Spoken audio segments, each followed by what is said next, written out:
Welcome everyone to the Euro trade. We are nearly halfway. Well, no, we are halfway through the month. So that's very interesting. We're going to see what the markets are going to bring today. Now, I do have the monthly chart open. I'm going to talk through this in a minute.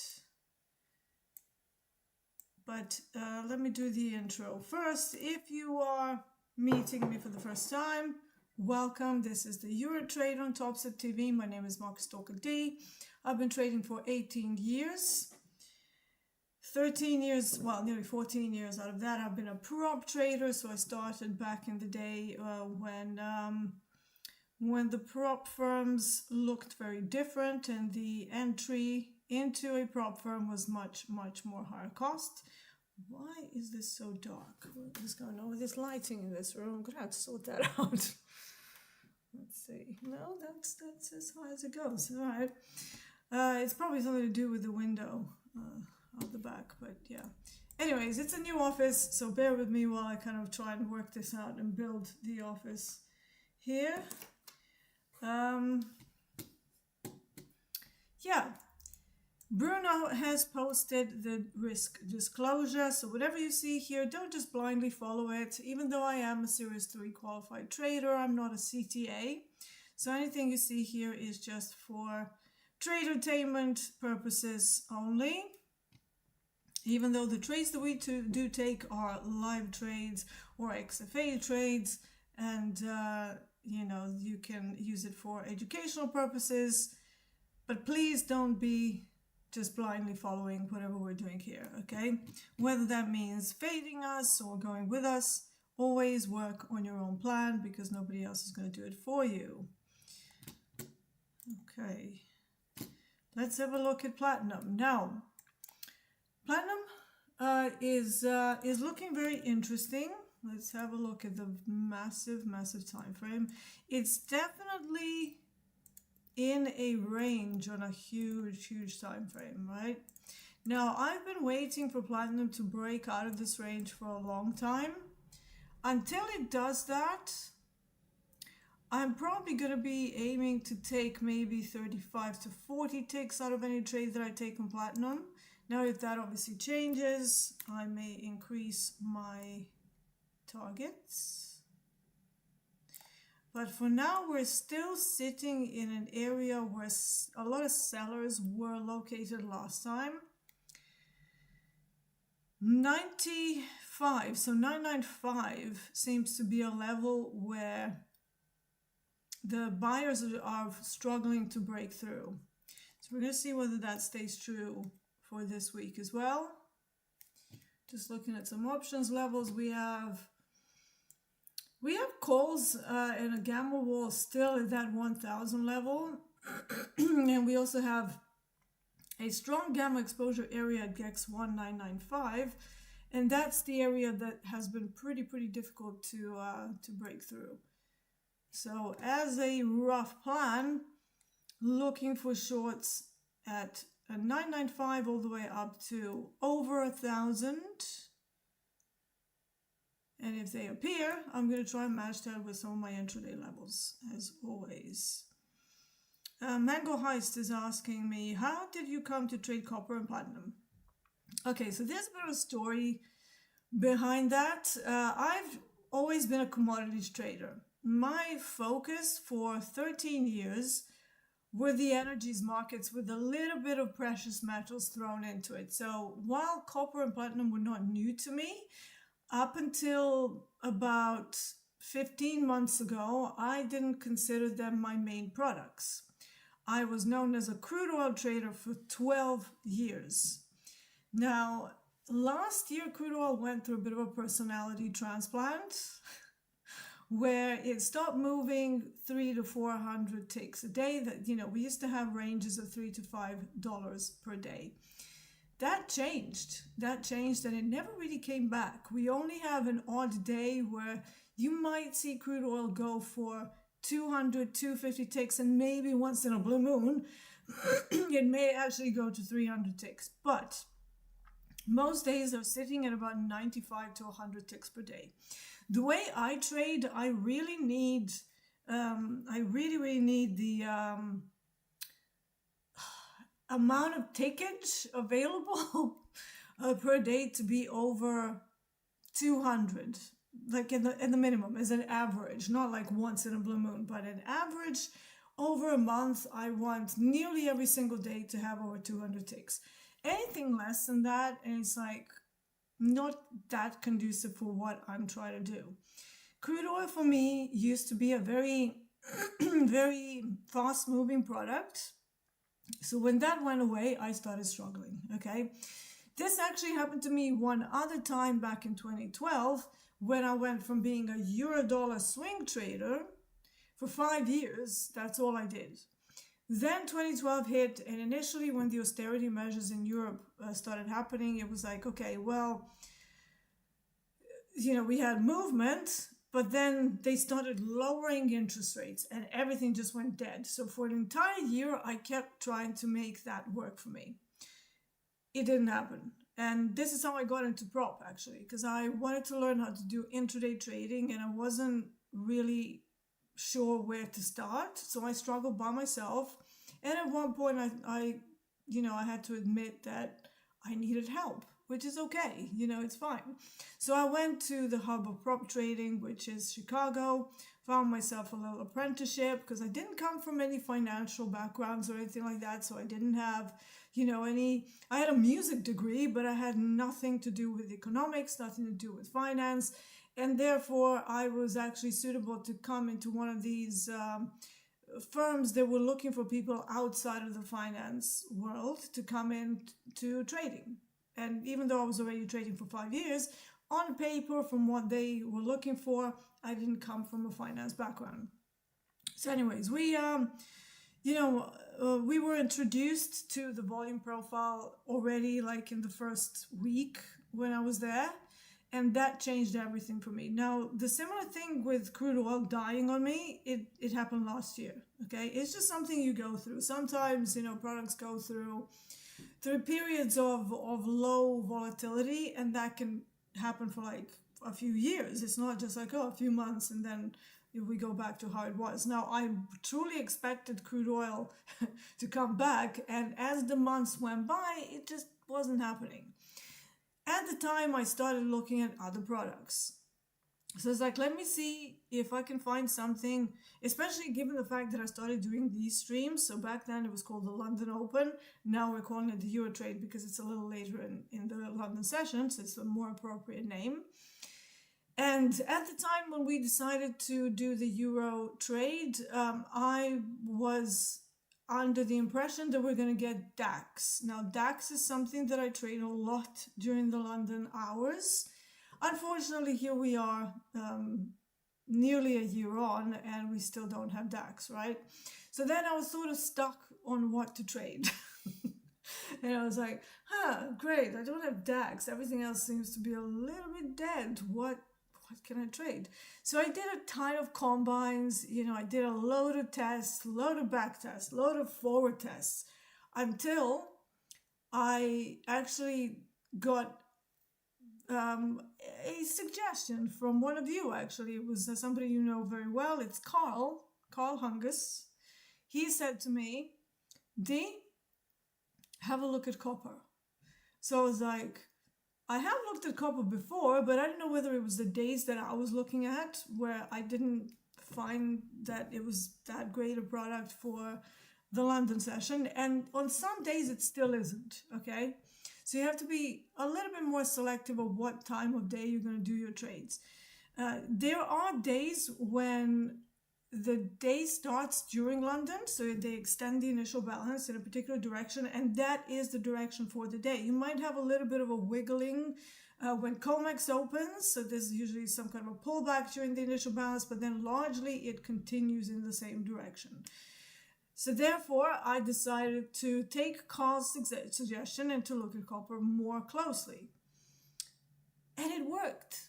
It worked. Now, platinum was my idea because I was looking at other precious metals.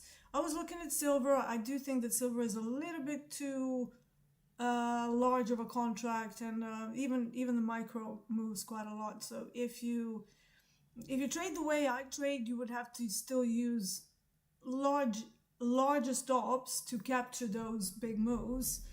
And for these sort of sized accounts, at the point where I'm at right now, it's not really appropriate. So I would only trade silver if I get to like 50 to 75k of buffer, and I don't have that yet. I just took a payout on Friday.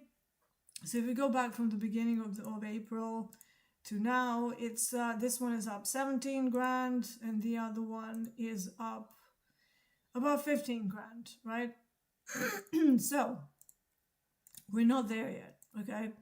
So I need to be, again, very selective. What do I trade? And with copper, because we have micro copper, it allows me to position myself in a slightly better way. Platinum, again, I wait until I have at least sort of 5 to 6k of buffer, and then platinum can be traded as well, because it's more like a micro, since it's $5 a tick, and you can easily use like 35 ticks for a stop loss and still get, a few good trades out of it. So yeah.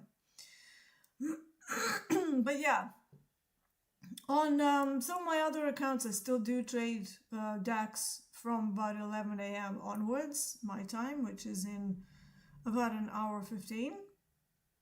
But for these sessions, for the purpose of the Euro trade, I found that copper is something that is very, very suitable. So hopefully that explains your question. I also trade natural gas. I trade RBOB, which is gasoline futures, but I don't really like trading them for this time of the day. So I trade multiple products. In that regard, I'm a lot like Coach Paul and Coach Hoop, and even Coach J, even though his main product is NQ, he will look at other things, because we have systematic approaches, and when you see a setup, all you need to do is just find out a little bit about the behavior of the product that you're trading, and then, then you're set. Let me just see if I can maybe... Is this too dark?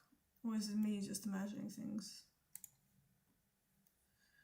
Ragbira is asking why DAX 11 a.m. Because DAX has this nice kick up in volume when you get into the overlap between the UK and the US. And frequently you will see the second largest move for the day that again makes the direction for the day around about that time. Or it rotates back the other way. So that's a high probability trade on DAX, where it gets to 11 o'clock London time, and then it just starts to bleed the other way. Usually get failed auctions around there. So yeah, it's just like very nicely conducive time of day for my types of setups. What time does the Euro market open for trading? So the Eurex actually opens at 7 a.m. London time, which is 2 a.m. Central. But it's actually a small exchange, so it doesn't have a lot of volume. And for that first hour, it usually does something that I call the Frankie fake out. So it tries to go one way, and then London opens and obliterates whatever Eurex is trying to do. So again, if I do a trade in DAX, it is earlier. Sometimes the first one can appear around about this time of day. And a part of the reason why I chose this time of day was because I thought we were going to have DAX. And I'm like, okay, I can do my first trade of the day, which is typically more scalpy. So I will kind of catch maybe a failed auction down to Globex VWAP somewhere. That would be the first one. And then the second bigger one would be after 11 a.m. Can we look at gold? Teo wants to know. Yes, we can look at gold. Again, gold has been a bit of a strange creature with movement, but choppy, very choppy. I am still looking at gold from a swing perspective, and possibility that we fall down to 3,000 area, okay?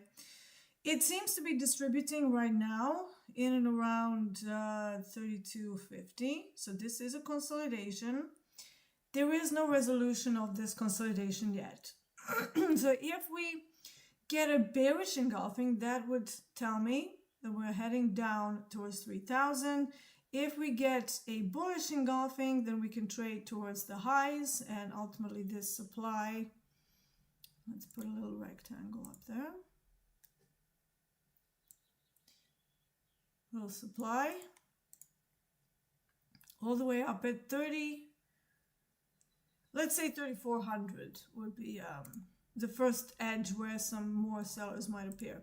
It is looking a little rangy at the moment, especially if you just look at the isolated area here. From here onwards, I like to have a look at where the calls and puts are. We have some calls located at 3250. That's a gamma wall. And then to the downside, I mean, there's a minor GEX level at 3225. However, after that, there's not much until 3200.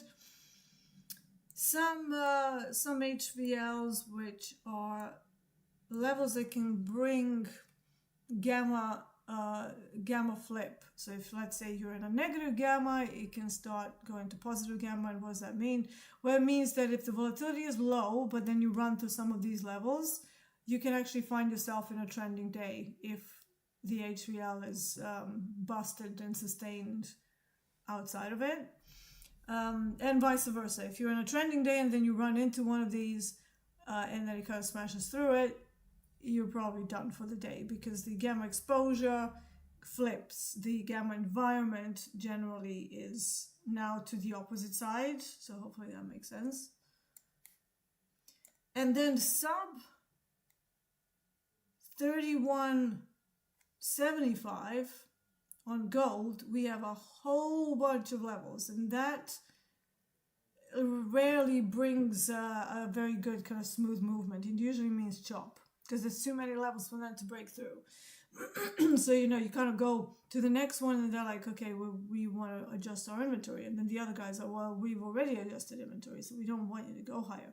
And then you just get stuck in a chop. So it's a very good way to look at things.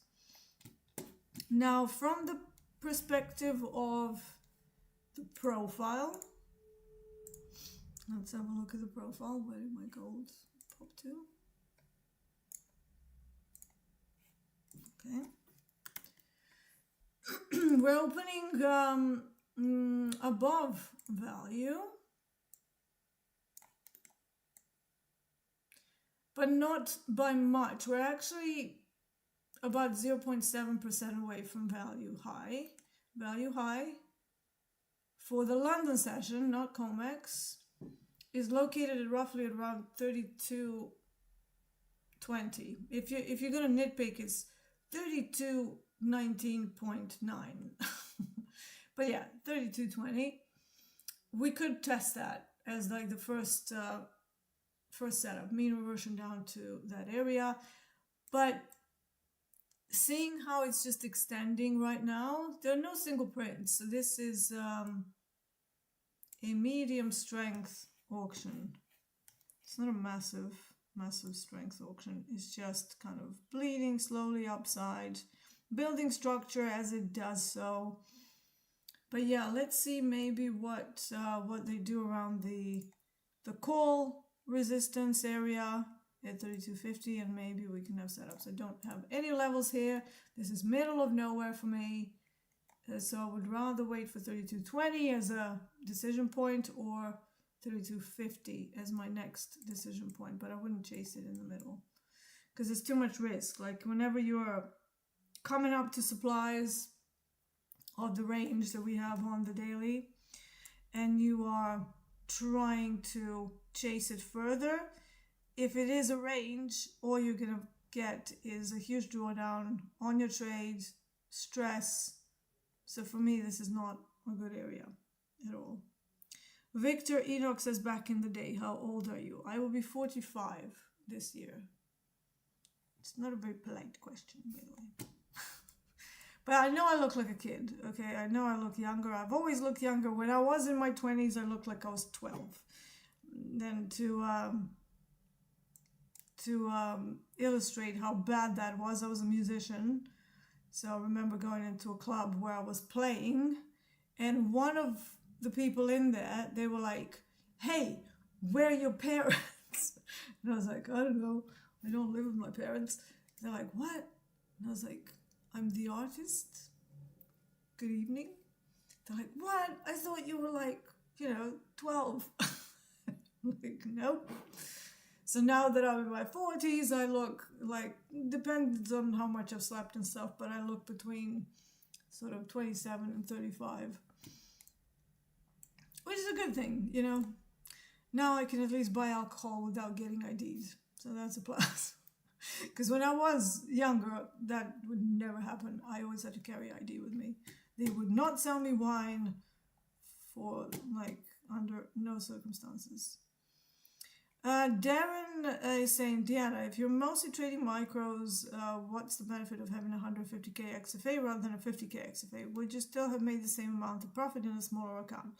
So this is down to the skill level, right? If, yeah, so it is a little dark, somebody's saying.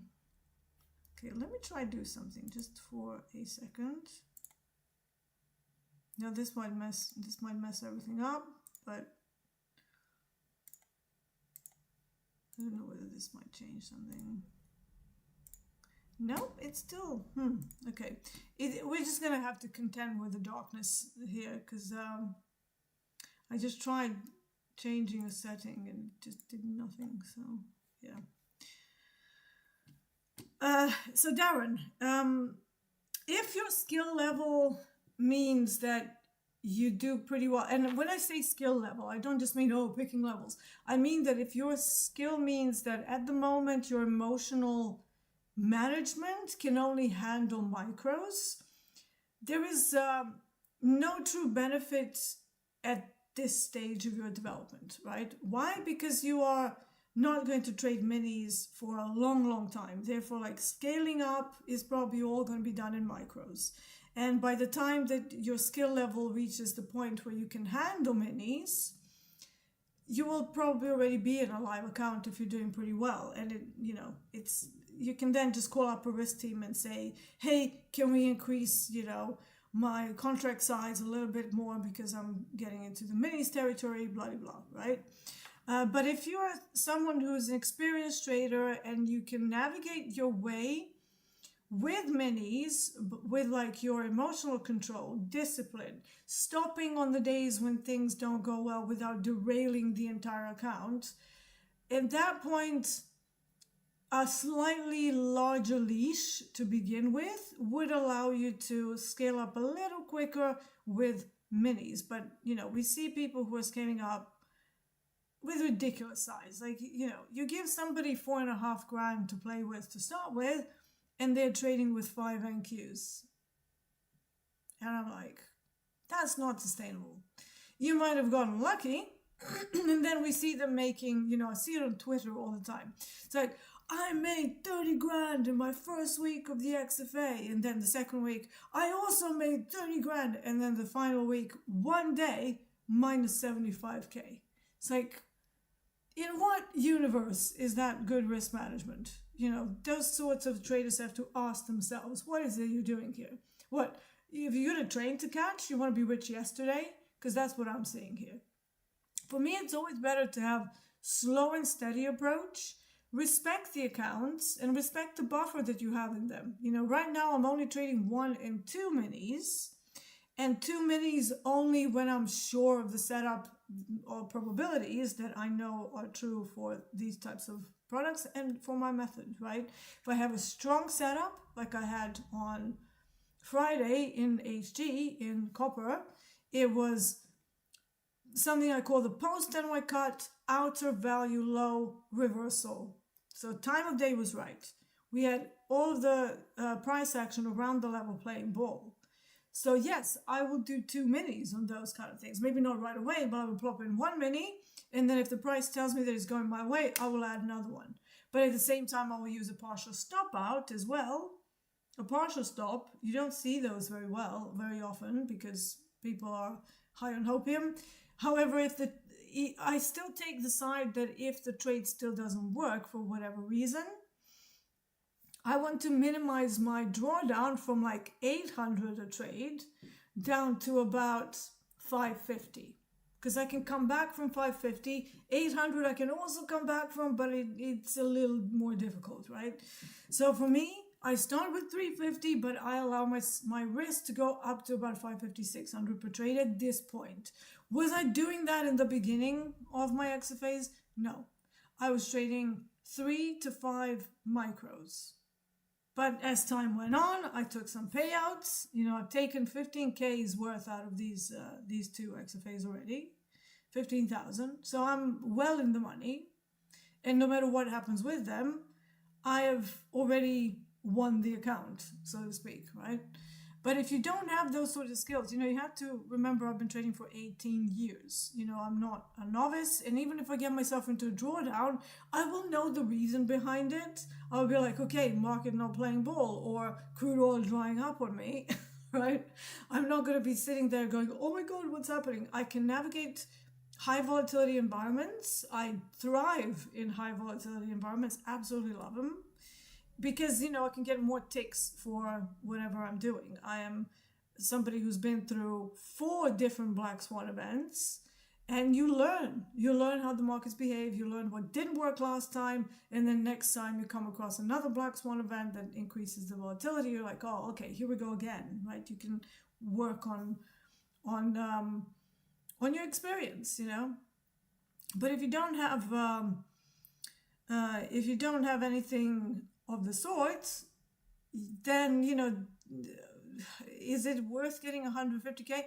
Probably not, because at the end of the day, without the data loss limit, all of these accounts are pretty similar, right? I mean, the risk team, if you get into the live, will probably want you to do the daily loss limit, because they don't like you to trade without a daily loss limit, obviously. But whilst you're building up your account, if you feel that you will only trade micros for the foreseeable sort of year or so, what is the point of having 150? Just more money, So yeah, keep your costs down, and stay aware of where you are in your development and how you are with emotional management through the trades. But yeah, if if I only traded micros, I probably wouldn't be up at whatever it is, 17 plus 15, whatever that is. It's very early here. Math in the morning, not my strongest suit. But yeah, would I have run up this to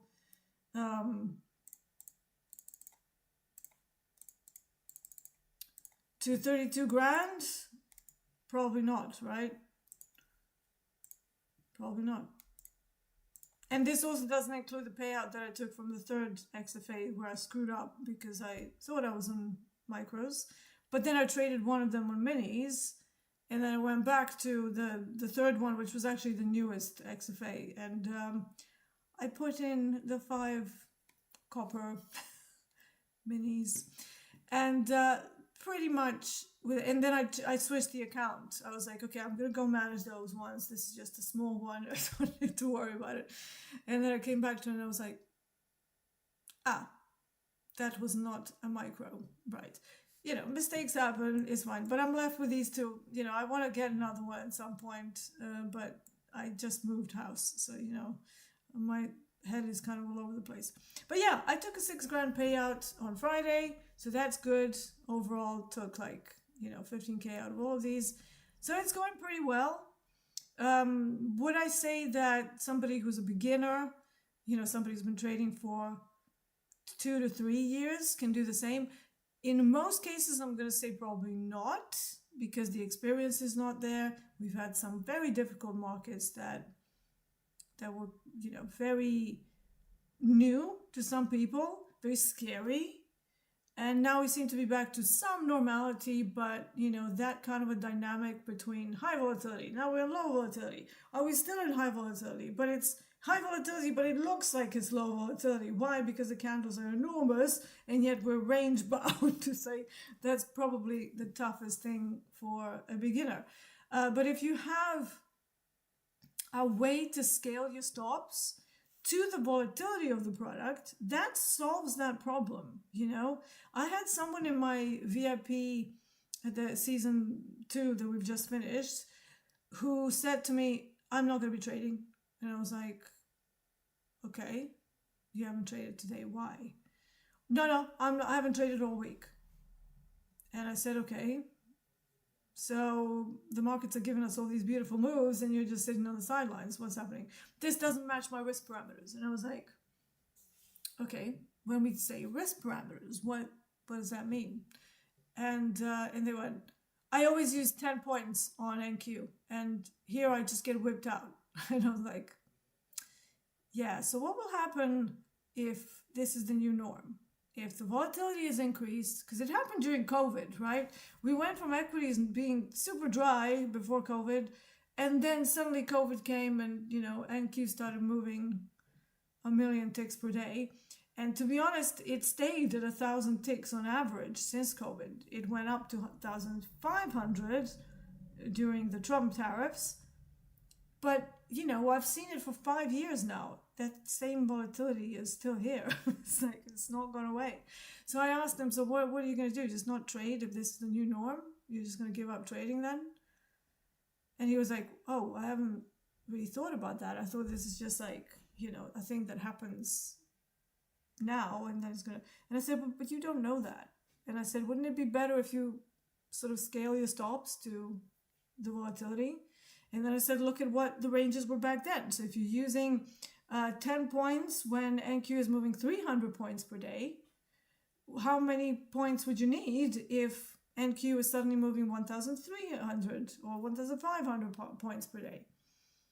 And he's like, oh, I see your point. And I'm like, yeah, so let's try and work on a more robust risk model that will be able to sort of scale your system and your positioning up and down depending on the market state, not depending on what we want.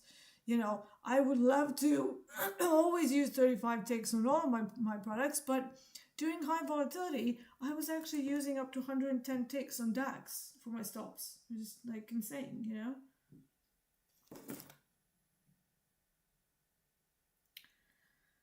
Ross says, hi D, US 30, that's Dow, broke 5%, first time since 2023. Oh no, US 30 year, are you talking about bonds here? You're talking bonds, aren't you? Yeah. Does there come a point where the US yields stop gold pushing higher, or do you think the uncertainty and recent downgrade from Moody's overrides it? Okay, so here's the thing. Gold and relationship between bonds, equities, and gold. I know that a lot of books are out there about portfolio management that say things like gold is a protection from inflation and it always goes the opposite way to equities over longer periods. And I'm like, And then COVID comes and then everything is falling apart. We're semi-apocalypse on our hands. And gold and equities start moving in the same direction. Now, I have my little theory that the whole introduction of a new asset class, which is Bitcoin, put a wrench in the works towards the traditional relationships between those sorts of portfolio products, right? And I think same rings true for bonds as well. If you're relying on bonds to give you an indication of when gold is going to stop screaming higher, it has not been a good indicator of that. It has not, because those sorts of relationships have broke down.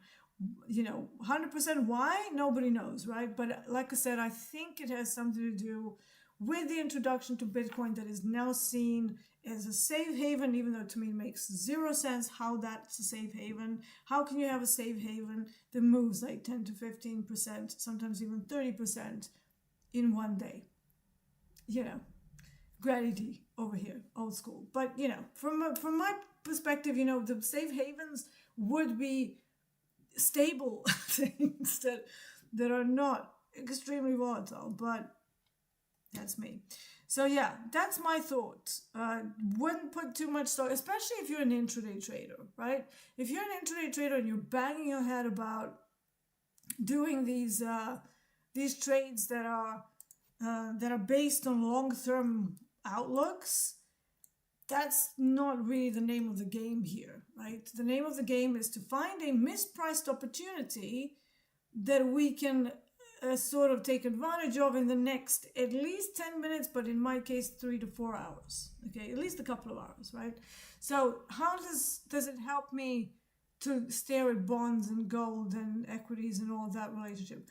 If I'm seeing one of those getting to a point where the option levels are located, and I can see the prices reacting to that level negatively, so it's reversing from it, what do I care what bonds and other things are doing at that point? It bears zero relevance to me personally.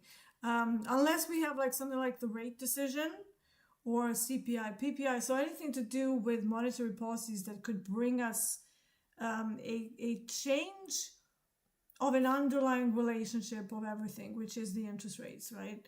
That changes everything. So once we get that out of the way on those sort of days and maybe 48 hours after, we can go back to normality. But, you know, those are the only times when I would look at multiple products of that sort in concert to see what each of them are doing. So that's kind of my approach. I'm not super interested in what all of them are doing. I think it's overload for what we do here, especially seeing how some of you trade. You know, you trade your 3-second setups. It's like, what do you care what bonds are going to do for the next 2 years, right?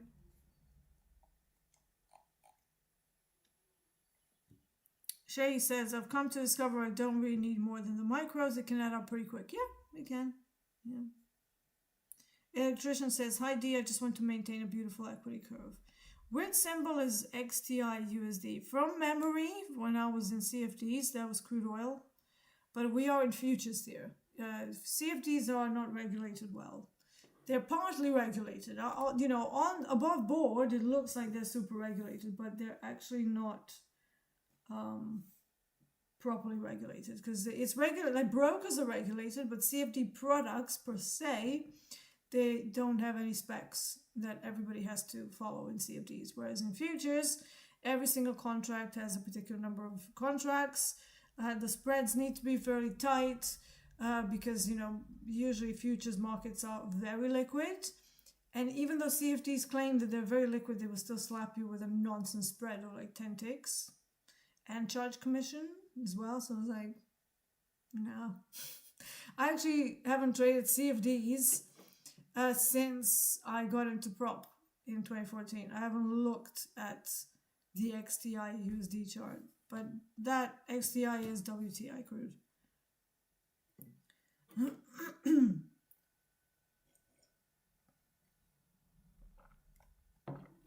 All right, so are we doing anything? Okay, HG is creeping up to the high of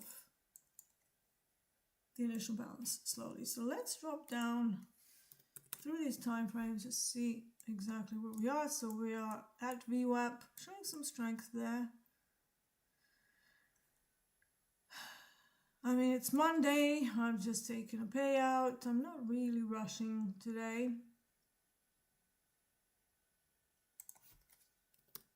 I still have this little thing where sometimes post payout I will do stupid things, being like a little bit over eager to trade. So I don't really want to do that. So maybe because of that, I'm going to drop down to micros myself. Just for today, you know, to just push it back up. But, you know, the balance is not too bad.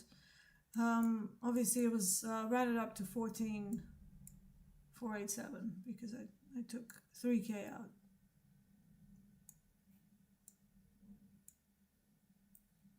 So yeah, initial balance is these two candles. So it still hasn't broken it. You know, I think I may have to black out that window. I do have those static blackout sheets that I can put. I can see it being needed. I wanted to use it as a practical. So if you know anything about video creation, anything in the back, the lights in the back, they're called like practicals. but I think it's way too bright, even though this is not directly, like I have a huge oak tree out there. I think it's still bright, which is why this light from here is just not doing anything. But yeah, I'll work it out.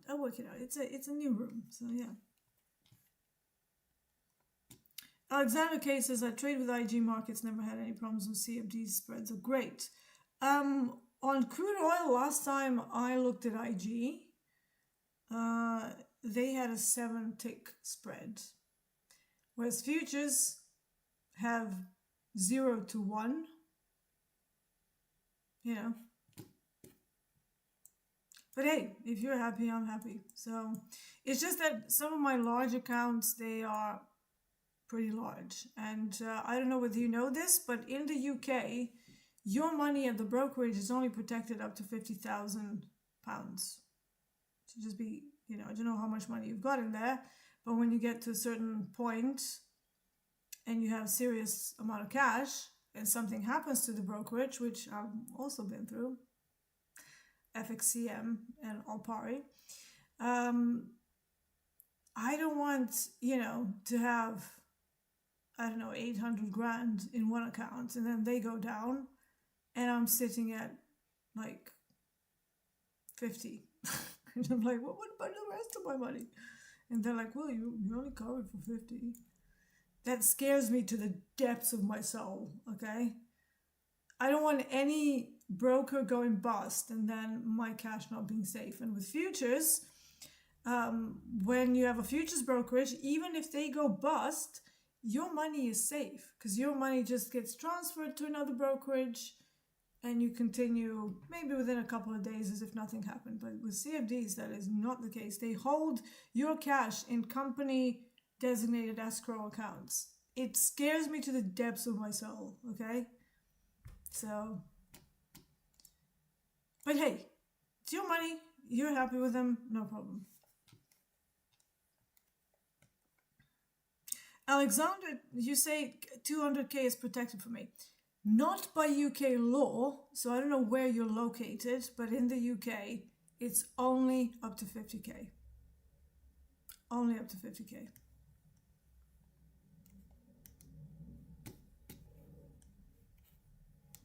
I stopped trading CFDs a long time ago. This is all futures, okay? Alright, okay, gold is starting to sell off a bit from that supply. Let's have a look at that. See? So if you were chasing, you could have gotten maybe 5-6 ticks. So it will be. I don't think 5-6 ticks for me is worth my time, frankly. You know, if I can't get at least 35-50 out of a trade, and that's, you know, on a range bound day. Usually I would want to see it as 70, 120, and in high volatility, 200, 250 ticks. That's what I want to see. Mark S is saying, I don't mean this is in a snoggy kind of way. Why don't you have a live account? I had a live account, okay, so I held it for over a year. And then I got into a drawdown and eventually I had to shut it down, obviously. But yeah, for over a year, 13 months I held it.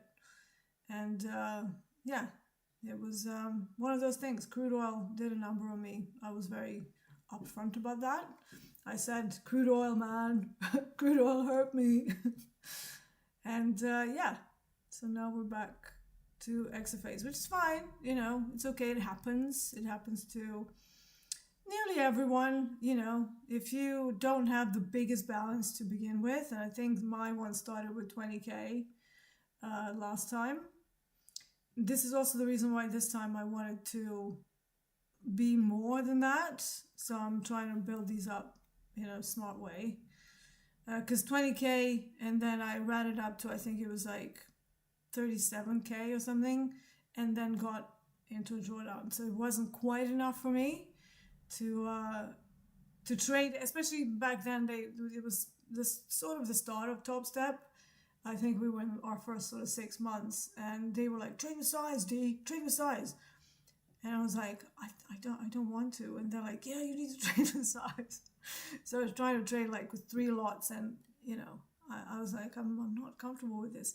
And then my pain threshold from the account balance size and the size that they wanted me to trade, it got a little bit stressful.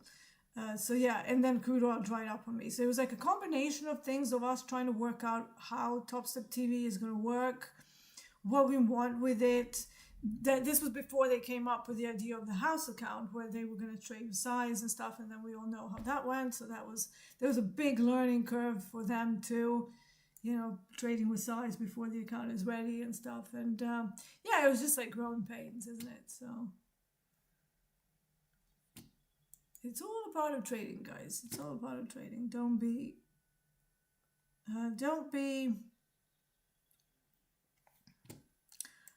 super upset. Pi has a good question. Yo D, is RBOB dead? RBOB and crude oil are in rollover, so I would highly suggest that you stick away from them for about a week. This is where energy markets roll every single month, and I think gold is about to roll at the end of this month as well. So you really get about 2 to 3 weeks of good price action in energies before the next rollover. You have to be very mindful of that. And for a lot of the times back when they were in the pits, if you can hear Eddie, you can hear Hogue, Eddie, Hoop, they talk about this. If there's rollover, they would just sit down on the floor and just play cards until the rollover is done. They wouldn't actively trade. And that tells a lot, right? Yeah. Gurav says, my chat, please. Did I miss something here? Don't think so. Yeah. Yeah, and Mark, you mentioned Dakota. He also did a mess up last year. So the current account he held from about June or July last year, he had another one, and he made a mistake. He slept through a massive position and again took out too much money. This is a very real problem. You take out too much and then you're not left with enough buffer and you still want to trade with size. What happens next? You lose the account. But luckily these days we have a possibility to go back to the XFAs. You're not going to be banned for making a mistake. You're not going to be banned for trying to manage your live account as best as you can for as long as you can. But you might get banned if you're doing like stupid things like entering a new XFA and constantly doing 15 or 10 contracts and full porting it right away. They don't want to see that. For those of us who have proven that we can hold on to accounts past 1 week, the risk team is willing to accommodate certain things. Like, for example, there's even talk of, when you're either buying a house or something and you're like, actually, guys, let's say you got just, out of, just theoretically, and I know somebody who they talked about somebody like this. They had 75 grand in the account, and this particular person, again, I'm not going to name any names, obviously not putting anyone on the spot, but they were like, hey, this is my bills for the entire year, right? And then the risk team was like, well, they're covering their bills for the entire year. Maybe we should let them take the entire account, close it down, go back to the XFA stage and build it back up, because that's an amazing achievement, right? The risk team wants you to do something with that money. They don't want you to hold, $1 million necessarily in the prop. It's kind of like if you have like, let's say 10 million to your name, would you hold that in a bank account? It's like the stupidest thing you can do, right? Now, I'm not an accountant, right? I am not an accountant, so full disclosure.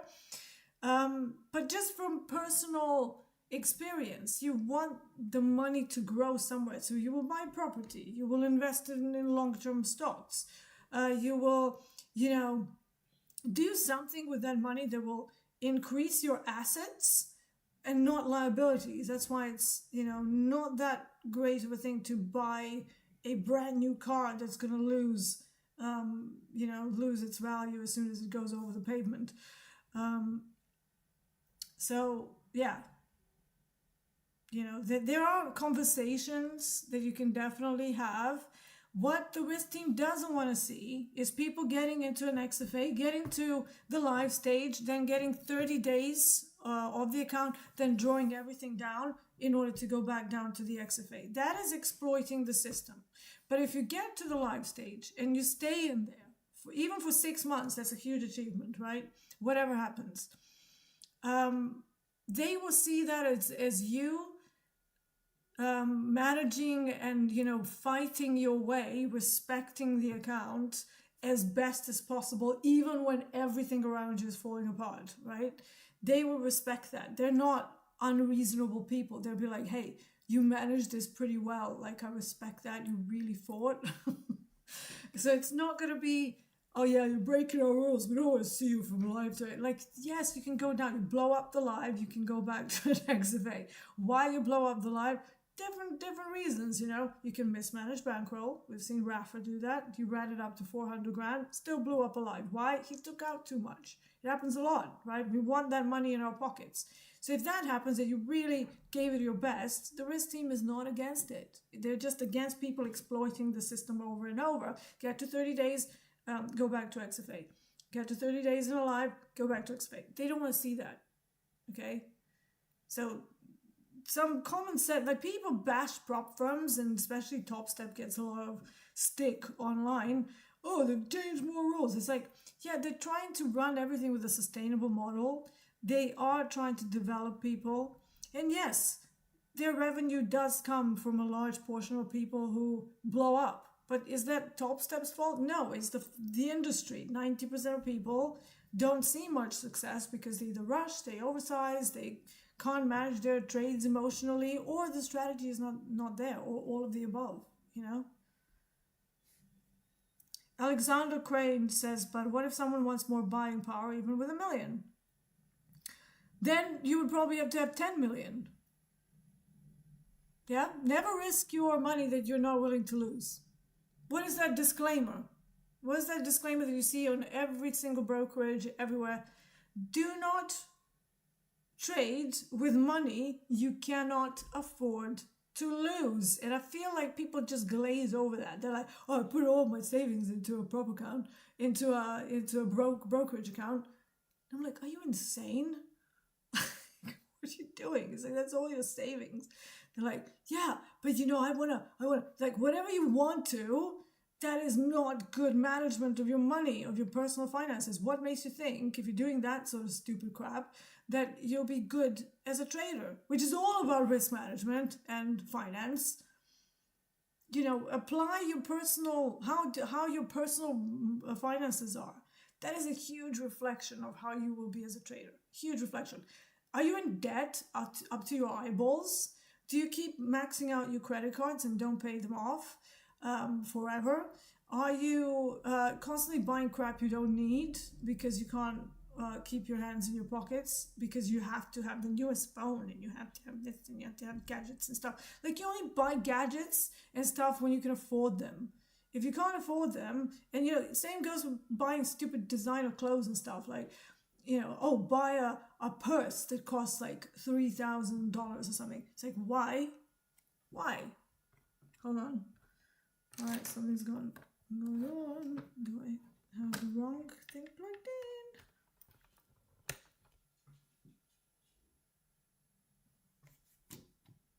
I don't know what's going on. I thought I was on. Hold on. Going from my rant to technical issues. I thought I was plugged in, but maybe not. Because it said energy saver was on. I was like, what?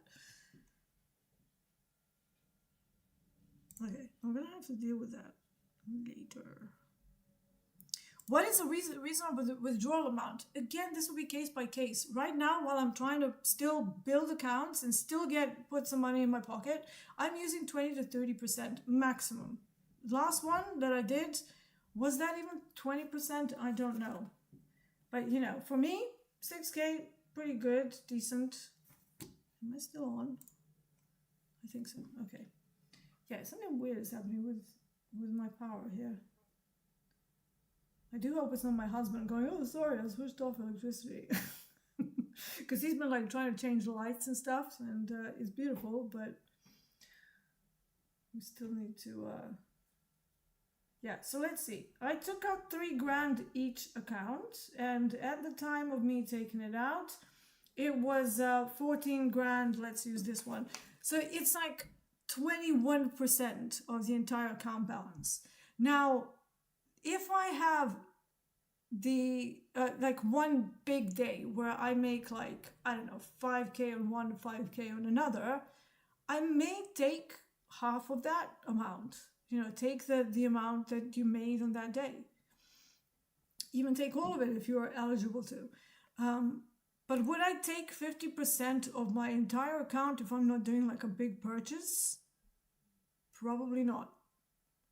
And if I do that, if I take half of it out, how much actual capital does that leave me with? Does it leave me with like peanuts? Does it leave me with, you know, $4,000 to play with? $3,000, $1,000? You're bound to blow up then, you know? Your back is against the wall.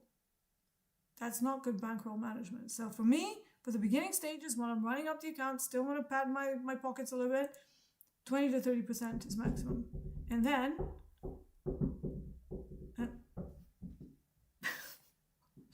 yeah. And then, you know, you run up the balance more. So if you have, let's say, $100,000, maybe you can consider getting $50,000 out. But again, why? What do you need it for? You know, I've always worked on 20 to 30% of profits for the month goes in my pocket. If after the 20%, it's even sometimes 20% of the account, again, if you need it for something. And right now we're in a new house, you know, it's nice to have an extra few thousand to play around with. I bought a new computer, which is on the way from the previous payout. Now, this particular payout is going to go for things like sun loungers and, you know, just trinkets that we like, nice things that we want to have around the house. And it's a new house. So that is a pretty decent reason to take out more than you should, right? But just make sure you don't leave your back against the wall, because that is going to psychologically affect you. And then all of the work that you've done, you're going to have to start all over again. So, you know. Sammy says, I enjoy a little ranty. Very glad. Well, there's nothing to do because I'm waiting for setups and they're not happening right now.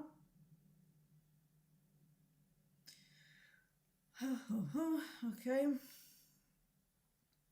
By the way, today I am going to be on the opening call and lunchbox trading as well, so you'll be seeing a little bit more of me.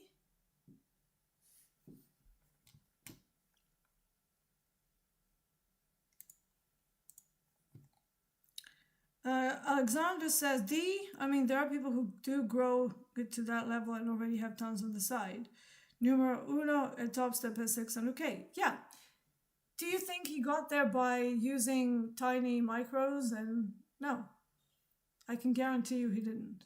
I can guarantee you that person, A, has more experience than you think, and B, we're using much larger sizes. And if that's within their risk appetite, that's great. However, one thing you will notice, the younger the trader, as in like age-wise, the more aggressive they are with their positioning. So just notice that, okay? If they're in their 20s and their 30s, you know, they're like, okay, I've been trading for a few years now. It's time to go full steam ahead. And look, I did that when I was 32, 33, 35, 37 even. But then I got to my 40s and then, I don't know, things kind of slow down. And then you realize, what is it that you're chasing? You know, if you have most things that you want in life and you're happy with your, you know, with all the stuff you have, it's like you need so much less. I don't have that kind of, let's hoard a lot of money. It's like, no, let's grow it nicely to a certain point. But the way I grew it was through a prop firm initially, who were starting us off on 20K and there was no daily loss limit. It was just like a maximum loss limit of 20K. There was no initial drawdown either, so it's like there was no trailing drawdown. It was just 20K. And then the first month I was up 25 grand. They paid me 5, and then the rest of it, some of it was for the next month, but then I think they took another 10% or something. All the rest of it went towards more risk buffer the next month. And they kept doing that. So you were sort of jumping from trading one lot. If you did well, you're suddenly trading 5 lots the next month. And then if you did well there, like I remember I made like 60 grand for the company, like not because it was a big, it wasn't like 90% to the trader, was it? It was like more like 40%, and you would get the rest of it at the end of the year. 20% of profits per month were getting paid whenever there's profits, right? The rest of it, they would manage it so that you have enough buffer for the next month. Then at some point, they will be like, okay, now you have to trade with like 50 lots, 80 lots, 120 lots. And you're like, I'm dying. It's like, I was so stressed out by the end of it. I was like, I can't. This is like so much stress. But you had to do it because, the pay splits were less and they were pushing size. And then at the end of the day, at the end of the year, they would actually pay you out the final sort of other percentage that as a bonus towards the end of the year. So, it was a different model.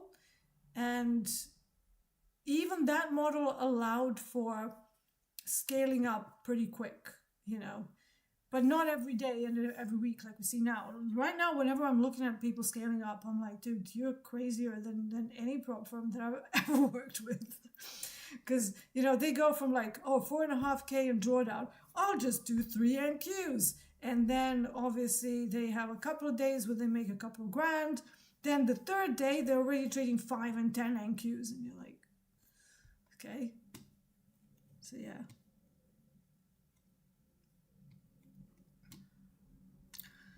LT downs legs. There's no way you're 45 this year, 44 at the moment. But yeah, if I was a scalper, would not look like this. Again, trading should be fun. Trading should be relaxed. It should be fun. And if it's not, you're doing something wrong. You're either not sizing properly, you're sizing too much, or you're not working with the levels that you've got, or,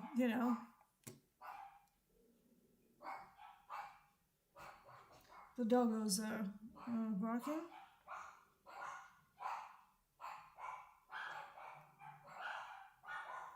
Chase Hughes says, escape velocity is an amazing thing. If you can enjoy it, I would totally withdraw 1 year's bills. Exactly, yeah. It will make trading so much easier without the pressure. Yeah, so again, once you're in a live account and you get to that point, you can absolutely have those conversations with the risk team. They're not some like boogeyman who's like, oh yeah, the risk team is against you. No, they're for you. They will, they work with you, and they are, like whenever you, like when I was going through my drawdown, both Brett and Mick were extremely supportive, right? They were like, yeah, it's okay. You got this. It's fine. Just don't worry about it. Just take it slow. And I was like, yes, but it's so public. They're like, don't worry about other people. It's like, just, it is what it is. We all go through ups and downs. Like, they were super nice. And I was like literally crying on Mick's shoulder because I also had some problems with the platform too. And I was like, but the auto liquidator doesn't work properly. And he was like, I know, I told them. So, yeah. So again, contrary to what you think of risk team, they are super helpful, and they are very open to conversations about, different styles, or keeping your positions open, maybe for swings, if that's what you want to do. You obviously need to show them proof from somewhere else that, you're doing well. They won't just take your word for it. But yeah, all of that becomes very, very possible. And Alexander, to answer your thing, if you want more buying power with a prop firm, they will just give you more buying power. They will just give you bigger contracts. They won't necessarily just put more money in, even though now we have bonuses, right? I see people on Twitter who are like, oh, somebody made $1 million. Why would they need 100K? Listen, even when I did make $1 million, actually I had 2 million for COVID, but if somebody came up to me and said, hey, have 100 grand of bonus, I'm going to be like, thank you, I'm taking that. It's like, what kind of, weird mindset is that? It's like, well, I've already made $1 million, I don't need 100K. It's like typical mindset of people who have never been in that situation. Okay? If somebody gives you 100 grand extra as a bonus, you effing take it, okay? You don't complain about it and saying, oh, but it's only 100K, I don't need that. Like, you always need it, right? So again, sometimes I read these Twitter posts and I'm just like, double face palm, when one face palm is not quite enough. LT Danslex says, I'm 26 and look 14. Hopefully I'll have the same luck. So I have a skincare tip for everybody. Sunscreen every day and a decent moisturizer, okay? It's pretty much the only thing you need. I started using retinol when I got to my late 30s, so about 37, and that was only at night. So all of my life, I've literally just used everyday sunscreen. Doesn't matter whether it's low UV, high, especially for those of you who live in sunnier climates. Sunscreen every day. That's all I'm going to say. In the morning, sunscreen. Man or woman, I don't care. Sunscreen every day. Okay, good moisturizer, and then slap on the sunscreen. Moisturizer at night, moisturizer in the morning, and then in the morning just add the sunscreen, and you will age just fine. Yeah, so Mayday Mishap says, rich people didn't become poor by passing out free money. Yeah. Shay Hughes says, it would be interesting to see how it would affect my trading if my results were public. I think it would disturb my focus and calmness when making trading choices. Yeah, so that was the case for many of us so 2023 when we started, everything suddenly was public. And even though I don't have a problem with sharing, losses and wins, it affected me. I'm not going to sit here and just say, oh, I was totally comfortable with that. It was uncomfortable. I would get myself, and this is why. So I would get myself into a bad day. And then on Twitter, suddenly I got messages through my DM. They were really nasty, really nasty. I already had thick skin, but this was next level abuse, man. I was I just didn't even have words, because I'm pretty feisty. I will put my foot down, but I've learned over the years not to engage with trolls, and these people weren't even. They were going this. It was like serial killer stuff, right? Oh, I'm gonna find you, and I'm going to I was like, you're gonna find who, mate? What are you talking about? It's yeah, you have no idea, and you need a good kind of And I was like, I don't need this in my life, okay? So I blocked them, obviously, and I didn't engage or anything, but then they kept coming. So I was like, oh, great. Is this what happens when you get into a drawdown? Quite publicly. So that probably affected me more than, people know that I've lost in a day or whatever. It affected me a lot. But, I got over that, and I, at this point, don't care. So there we are.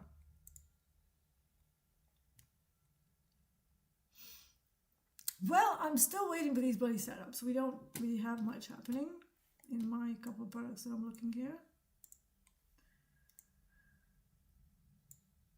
Everything seems to be a little bit quiet. Are they digesting the Moody's decision? Maybe.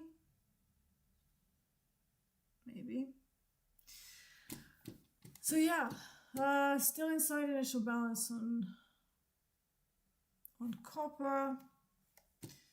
There's platinum.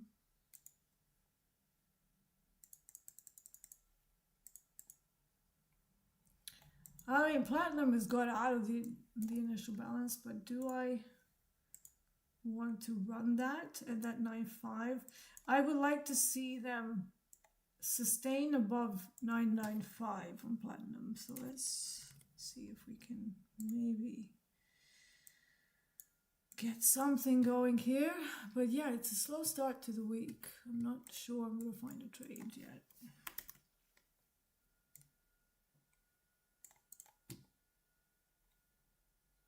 The initial balance is... God, man, I can't wait till TPOs arrive. This is the initial balance on platinum. So we are above that, but every time we got to 95, we had sellers appearing. So that needs to change if I'm going to go short here, which is what I would like to do. And what level is that? That's X1. It's pretty strong gamma exposure level here. I have space up to average session range high. That's all the way to that nice big round number of 1,000.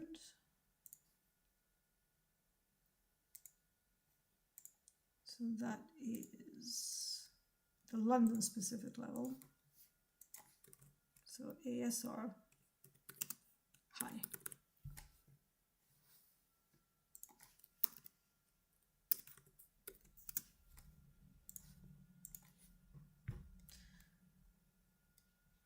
Would it be safer to try shorts up here? Yeah. Did 95 act as a sell-off point all the other days? Yeah. Is it going to happen again? If we go into a failed auction? Maybe. But right now, I'm undecided. It's like there's room up to 1,000. 95 was a pivotal level. So I'm going to wait until my actual hypo is on the chart rather than trying to front run things, because right now we have a slower auction upside. We have some excess that's not done because we have 16 minutes to wait until we can call that excess. So if this starts moving above GX1, that would put me into a long. If it goes all the way to close inside the initial balance below 994, so not just a little bit, but probably at least a quarter of the initial balance, that would be my short. So I'm not going to be front running things here. It's going to be a slow start on a Monday, and even if I have a losing day, I want to keep it controlled.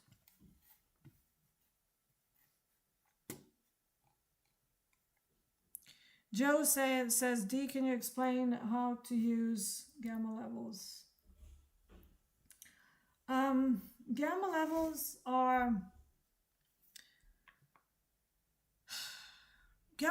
are market making levels where some sort of inventory adjustment might happen.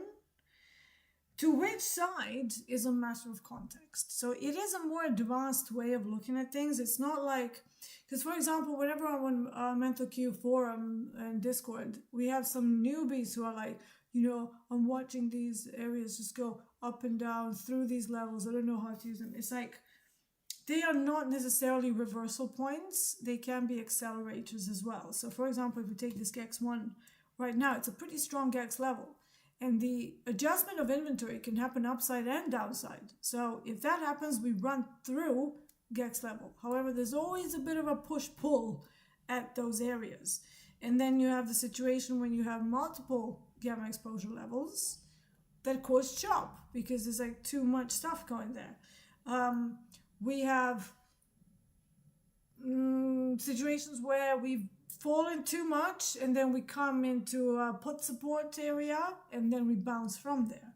It's like the same thing. It goes too far away from like a mean, it's going to go back to the mean. So running into a put support after an extended move to the downside increases its probability that the inventory adjustment is going to be to the opposite side, ergo opening up the mean reversion possibility. But again, if you are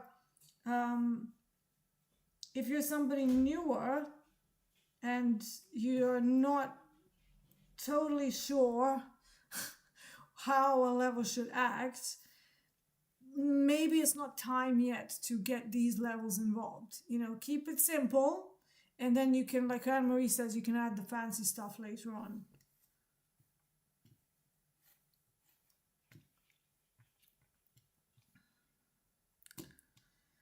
Mayday Mishap says, I don't think a Trump-Putin call is going to move the market that much, not at the same extent that, say, Trump and the Chinese guy. How do you read this? How do you, Z?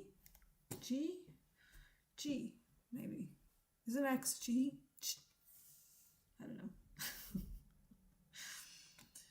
know. Yeah, maybe. I mean, it depends.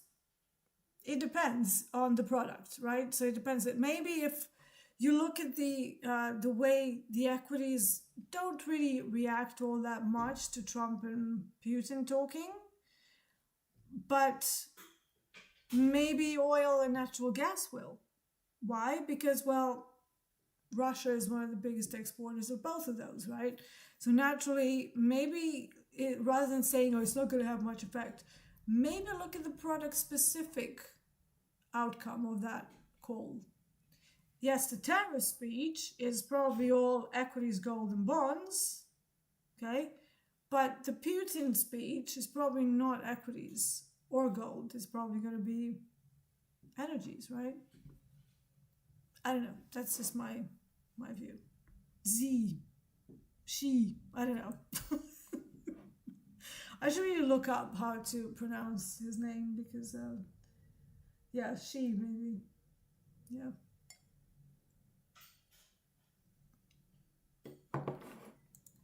You guys are messing with me now.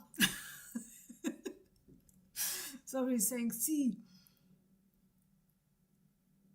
Yeah, Mayday Mishap saying Putin was talking about a mineral deal with the US as well. Yeah, so it could be, you know, could be precious metals too. Maybe copper and platinum react more. I don't know.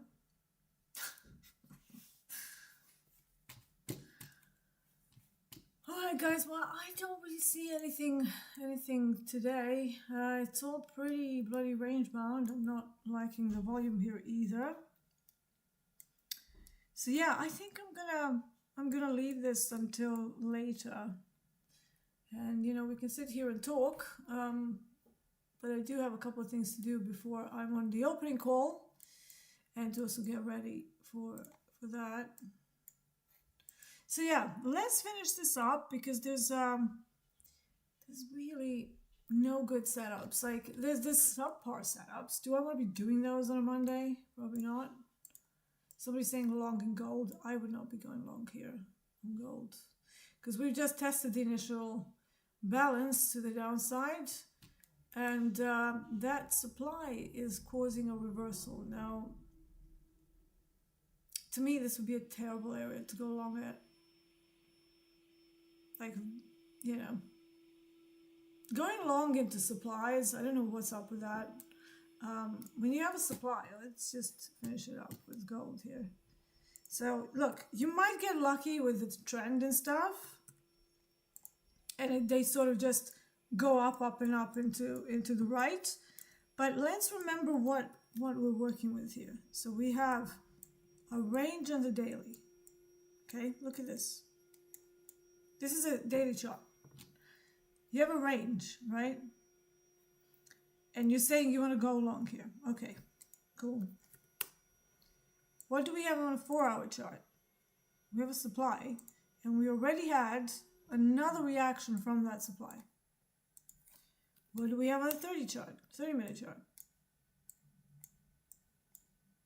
We have a test of a supply. So if you look at it from a structure point of view, this is your high, this is your low, okay? This is the Asia low, Globex low. This is the more relevant low, the larger time frame from Friday. But what do you have in this market structure? High, low. What do they normally do when they get to a high? On the first test, you can expect the same thing to happen. Second and third test, a little bit tricky, right? Third test, fourth test, definitely looking for breakouts.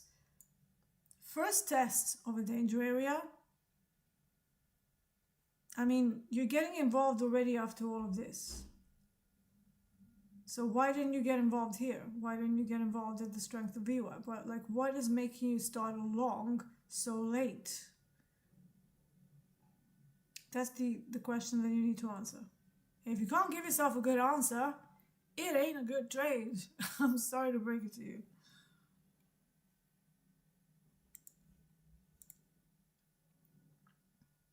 Yeah, but even if you're just looking for 10, 20 points, why wouldn't you look at them at a better area where that trade might be easier? Because this area is going to cause, at the very least, it's going to add time onto the expectation of those 10 to 20 ticks. Do you have a release now? Like, if we have a release, I can kind of say, right, that's going to push it along. But if you have nothing that's going to increase the volume, we're coming into a pretty dead area now. I mean, good luck. I don't know. You know, to me, this would be a terrible trade idea, but hey, what do I know? Anyways, let's finish it up here. I'm going to see you again on the opening call.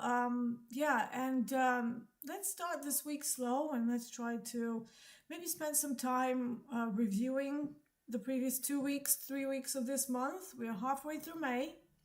Can't even believe that I'm saying that. It's so quick. And let's work on leveling up the quality of our setups, leveling up the market structure analysis, and obviously tightening up the risk models in relation to the account balances that we have. That's all from me for now. This has been the Eurotrade. I'm Marcus Okadi. I will see you a little later. Take care.